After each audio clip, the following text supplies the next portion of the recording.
भी बात करते हैं यूक्रेन और जो रूस के बीच जंग चली है उसके बीच जो भारतीय छात्रों की बात की जा रही है। लगातार जो सरकार है, सरकार प्रयास कर रही है कि उन छात्रों को वापस इंडिया लाया जाए। उसको लेकर सरकार की मुहिम जो तेज है, उसी को लेकर कलैत के जो कलैत इलाका है वहां से जो अंकित है छात्र एमबीबीएस की जो तालीम हासिल करने के लिए यूक्रेन गए थे और अंकित अब सकुशल घर पहुंच गए हैं। अंकित, सीधी बात आपसे करेंगे, क्या माहौल रहा था झगड़े से पहले का माहौल, जो कि दो देशों का झगड़ा है उसके बीच झगड़े से पहले का जो वहाँ के हालात थे और झगड़े के बाद के हालात कैसे हैं? जी, मैं 2020 में इंडिया से यूक्रेन में एमबीबीएस करने गया था। जैसे मैंने वहाँ पे देश देखा, वो इतना शांति प्रिय देश है। वहाँ पे सड़कों पे गाड़ियों के हॉर्न तक नहीं बजाए जाते, तो वो देश किसी से लड़ाई कैसे कर लेगा, आप खुद सोच सकते हैं। सर, यहाँ ऐसे हुआ कि रशिया ये सोच रहा है, क्योंकि रशिया का वही पार्ट था यूक्रेन, तो यूक्रेन पहले बहुत शांति प्रिय देश था। रशिया कह रहा था कि आप मेरे में आके मिल जाओ, बट यूक्रेन ने मना कर दिया, इसलिए रशिया ने वहाँ पे हमला किया। और हमले से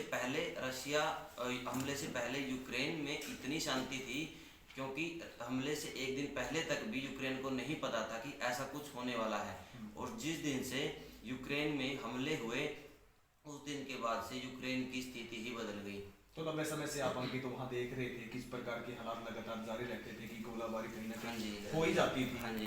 तो हालात आपने पूरे नजदीक से देखा है। हाँ जी। तो क्या लगता है आपको कि जो दो देशों की ये जंग है, क्या लाजमी है, क्या सही है ये? जी सर, मैं बताना चाहूँगा, किसी भी देश की जंग सही नहीं होती अगर वो देश खुद अगर दूसरे पे कब्जा ना करना चाहे। और रशिया एक ऐसा देश है, रशिया इस समय सुपर पावर बन चुका है, लेकिन रशिया को भी देखना चाहिए कि किसी भी देश के लिए जंग सही बात नहीं है। उस देश के लिए आर्थिक संकट भी आ सकता है। और जिस प्रकार से रशिया बेवजह सिविलियंस पे गोलियां चला रहा है, सिविलियंस की गाड़ियों पे अपने टैंक चढ़ा रहा है, बिल्डिंगें तबाह कर रहा है, बॉम्ब गिरा रहा है, तो इतनी क्रूरता एक किसी देश के लिए अच्छी बात नहीं तो है। राष्ट्रपति कैसा है? आपने तो वहाँ देखा है रहकर, राष्ट्रपति उनका कैसा है? जी, यूक्रेन की बात करूं तो यूक्रेन के हमारे राष्ट्रपति वोलोदिमीर ज़ेलेंस्की हैं, और वहाँ के राष्ट्रपति इतने अच्छे हैं, वो कभी भी हिंसा में विश्वास नहीं रखते।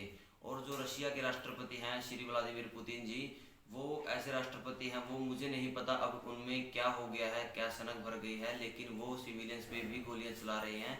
वो कह रहे थे कि मैं यूक्रेन को अपने अंदर मिला के हटूंगा। तो वो तो कह रहे थे ना, अभी बयान आया था उनका कि हम तो जो वहाँ के नागरिक बच्चे वहाँ पर अपनी स्टडी करने के लिए पहुँचे हैं, वो भी काफ़ी फंसे हुए हैं। उनसे क्या जो सरकार से क्या उम्मीद रहेगी? जी, सरकार से मेरी यही आशा है और सरकार से मेरी यही रिक्वेस्ट है कि जितने भी मेरे भाई बहन यूक्रेन में स्टडी कर रहे हैं, इस टाइम वो वहाँ फंसे हुए हैं, कीव में, खरकीव में, जितने भी वहाँ फंसे हुए हैं, उन्हें भी जल्द से जल्द सरकार इवैक्यूएट करवाए। और मैं सरकार का दोबारा से दिल से धन्यवाद करना चाहूँगा कि हमारे लिए सरकार इतना कर रही है। तो मैं आपका ही धन्यवाद करना चाहूँगा, आपके चैनल का।